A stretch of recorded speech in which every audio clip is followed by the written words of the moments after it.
What is going on, guys? Alex Chasing back here with a brand new video. Hopefully having a great day, afternoon, or night, wherever you guys are in this world.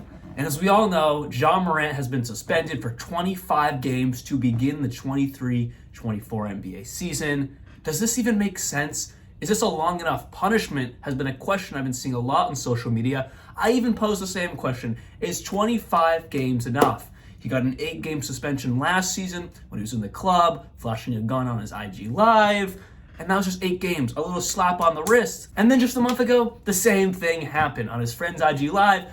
They're listening to some music and he flashes a gun again. What did you learn, Ja Morant? Absolutely nothing. And that was just bumped up to 25 games from 8 to 25. Is that enough? Truthfully, is that enough? Well, let's talk about that. And also, let's talk about how this affects Ja Morant's season, his career, and also, of course, his team, the Memphis Grizzlies. So everyone's like 25 games isn't enough. I happen to be in that camp that 25 games truthfully isn't enough until I did some research. As we all know, OJ Mayo has the longest suspension in NBA history, getting suspended for 2 seasons for using performance-enhancing drugs that he later blamed on an energy drink. Talk about an excuse we've all heard 1,000 times from someone using performance-enhancing drugs or PEDs. But yes, OJ Mayo has the longest suspension in NBA history of 2 full seasons, and he never recovered from that. Following OJ Mayo is, of course, Ron Artest, who was suspended for 86 games for his involvement in the Malice in the Palace. We all know the brawl that took place. Ron Artest was the leading force of that, along with Steven Jackson, who also faced a lengthy suspension himself for going into the crowd and just beating up the fans, and particularly this one guy. And yeah, the Malice in the Palace was one of the worst days for the NBA. The 3rd longest suspension in NBA history is held by no one other than, yes, of course, Gilbert Arenas. We all know what happened back when he was in Washington. He pointed it, yes, it was an unloaded gun, but it was still a gun nonetheless. He pointed an unloaded gun at his teammate in the locker room. So bringing a gun into the locker room, granted it was unloaded, but maybe not everyone knew it was unloaded. I'm assuming everyone didn't know it was unloaded, and pointing at your teammate, yeah, that is a no-go for Gilbert Arenas, and he landed himself a 50-game suspension. Now, that is double of what Ja Morant got. And Ja Morant wasn't in the locker room. He wasn't around any teams. Now, his gun may be loaded, Ja Morant. We don't know for sure. And this is not me defending Ja Morant in any way, shape, or form. The NBA is a privately owned business. They are a private entity. They can do whatever they see fit for their business. I'll put that out there. I am one of the biggest supporters of the Second Amendment to the fullest degree. Don't get me wrong. I'm all for our rights.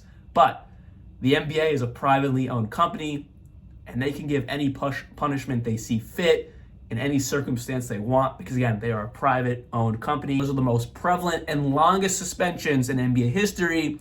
And then following these guys is Mr. Ja Morant with his 25-game suspension for not only once, but twice flashing a gun on Instagram Live with no care or regard of the company he works for or the big impact he has on little kids and the young generation coming up who all want to be Ja Morant. I used to want to be Russell Westbrook or Derrick Rose, high-flying guard. But no, the kids now want to be Ja Morant, and that's not a good look for the NBA, and that's why they took this course of action. I think more than the gun itself, it's the fact that he represents the NBA. His outreach is more than just the game on the court. His outreach is what he does off the court. If you are the brand of the NBA, one of the biggest names and brands in the NBA is Ja Morant, you're going to be held to a higher standard, and that was Adam Silver's whole reasoning with all this, I believe. Now, we don't know for sure, but if I had to say with something very confident, it's more about who Ja Morant is and the outreach he has. And that's not a good look for the NBA, which is, again, a company.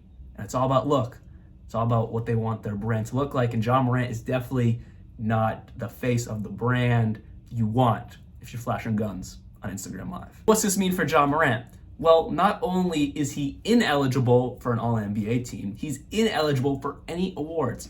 We all thought maybe Ja Morant, before the suspension, of course, this could be finally the year where he goes and grabs an MVP. The Grizzlies are going to be one of the best teams in the league. They might win 60-plus games, and Ja Morant would be the driving force behind that. Maybe he can snag the MVP. Joel Embiid finally got his. Jokic, yes, that's a tough act to compete. I'm sure he's going to have a fantastic season next year and maybe grab his 3rd MVP. Now, especially with Ja Morant not being a contest against him. But people thought Ja Morant, just like last year too, they thought he might have had a chance beginning of the season. Well, they thought he'd have a chance coming into this season.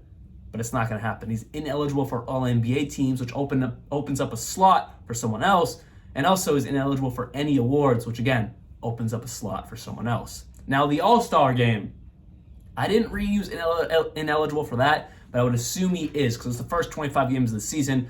You only have another 20-ish games to really prove yourself. I would also think he wouldn't be an All-Star next year as well. He loses $7.6 million this season. Now, in the grand scheme of things, in his contract and all the endorsement deals he's got, that ain't a lot, but still, $7.6 million never coming to you. Wow, yeah, that is a lot of money. Versus just $83,000 per game for his 8-game suspension, which was a total around $660,000 to $700,000. Now it's $7.6 million. So what does this mean for the Memphis Grizzlies coming into next season? Well, 25 games, luckily for them, is not a third of the season quite. It's a little less than a third of the season. So Ja Morant is going to be playing majority of the season with the Memphis Grizzlies, which is a good thing for the Grizzlies. But can they have a winning record in Ja Morant's absence? Can they stay afloat? Can they be above 500? Can they be way above 500? Can they still be a top 3 seed without Ja Morant on the court for the first 25 games? Can they still stay in playoff contention without Ja Morant? I believe absolutely yes. They did it last year with Ja Morant's injuries, also obviously with his 8-game suspension, which is not a lot. 25 games is a lot more than 8 games, but they still stayed afloat. Now, will they be as good without Ja Morant? Of course not. Ja Morant is the best player on the team. He is the driving force of why they win ball games. But you have the defensive player of the year in Jaren Jackson Jr. You have a fantastic guy who will be taking over for Ja Morant in his absence, assuming they don't trade him or whatever happens this offseason, and Tyus Jones, who just like last year, he proved that, no, he is not an every night starter, absolutely not. But when you need someone to fill the shoes of your starting point guard, Tyus Jones can do that fantastically. And then you have Desmond Bane, who, as we saw at the beginning of last year, he kind of slowed down when he got hurt, never really kind of got back up to speed. He definitely picked it up a little bit in the playoffs and towards the back end of last season, but nothing like the beginning of last season. He proved he was on the verge of being an all-star. And then he got injured and never quite picked up that steam again. But if anyone's going to take the biggest step up this season, it's going to be Desmond Bane because the scoring is there, the defensive ability is there. It was all proved last year, taking a humongous step already last year. Now, when your best player is out, you need players to step up. I think Desmond Bane might become the best scorer on the roster for those 25 games. Yes, you got Jaren Jackson Jr., but he's more of a holistically fantastic defender and offensive player. But Desmond Bane, I can honestly see him averaging 26 points per game. He averaged 22 at the beginning of last season and then again cooled down.